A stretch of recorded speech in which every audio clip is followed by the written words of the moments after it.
Well, this is it, the last movie in the summer movie season. Is it good? Let's find out.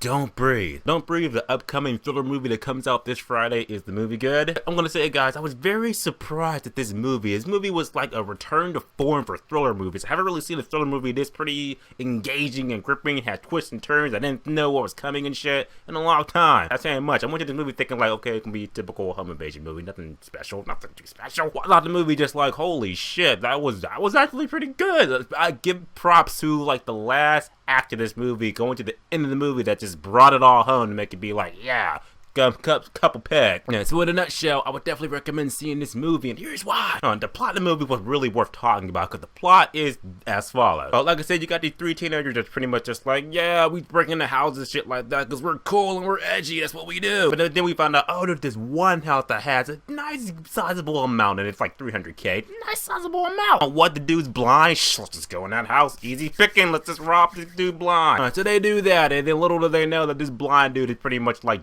just Jason Voorhees. Oh my god. Through a series of events, now this old dude has these three kids trapped in this house, and they pretty much have to try to get out of it and try to escape and duck and dodge the old dude. And yeah, home invasion movie with these three kids pretty much trying to avoid this old dude is just like after them relentlessly. And no gimmicks, no booby traps in the house, nothing like that. It's pretty much them trying to get away from this dude. This dude pretty much trying to, you know, get these people out of his house. Now the pros of the movie is that, like I said, the old dude in this movie, he makes the movie work. He doesn't really even say much. You really don't really have an idea what's ticking in his head. Like when he's just doing all this crazy shit, it just really makes you be like, you know what makes it more suspenseful when you're watching it, you're just like, he could pop up anywhere. Why is he doing this shit like that? It's just crazy. Another pro in the movie, the tension in the movie is really good, because the way the movie is executed and the way it's written, the way it's even shot, just like, okay, what's gonna happen next? It just really had you on the edge of your seat, just like, what's gonna happen next? You really couldn't really predict how this movie's going to go. There were some parts of the movie you could be like, yeah, this is gonna happen in 3,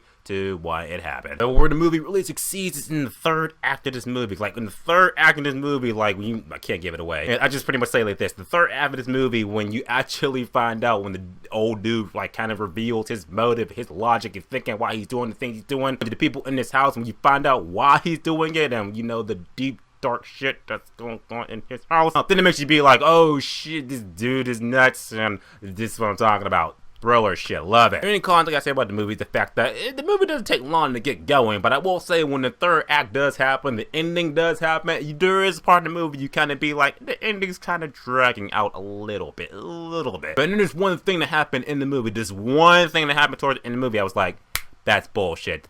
That's bullshit. Bullshit. So at the end of the day, I gotta say that Don't Breathe was a very surprising, good thriller movie. I was really surprised how this movie was gonna be, because I walked in and it was just like, okay, home invasion movie, well, okay, it's gonna be like The Purge and shit. I thought the movie just like, holy shit, that was actually pretty good. I would recommend people to go see this movie and with friends and family watch the movie and be like, ah, shit, this is what good thrillers feel like. Awesome. Old dude in the movie, he was creepy. I loved him. He's the type of dude you're just like, yeah, this is why I will never visit old people's homes. This is why I will never break into someone's house, because this dude don't want to run into him. I'm telling you, he's like blind Jason Voorhees. He'll come after you. And with that being said, this movie gets a very high rating, and that's Don't Breathe. It's actually an 8 out of 10, which is worth seeing at full admission. And I swear to God, guys, the movie was like in that 7 bracket for me, but then the ending happened that just made me be like, you know what? It's in the 8 territory now, so I gotta give it an 8. And as always, guys, subscribe. Until next time.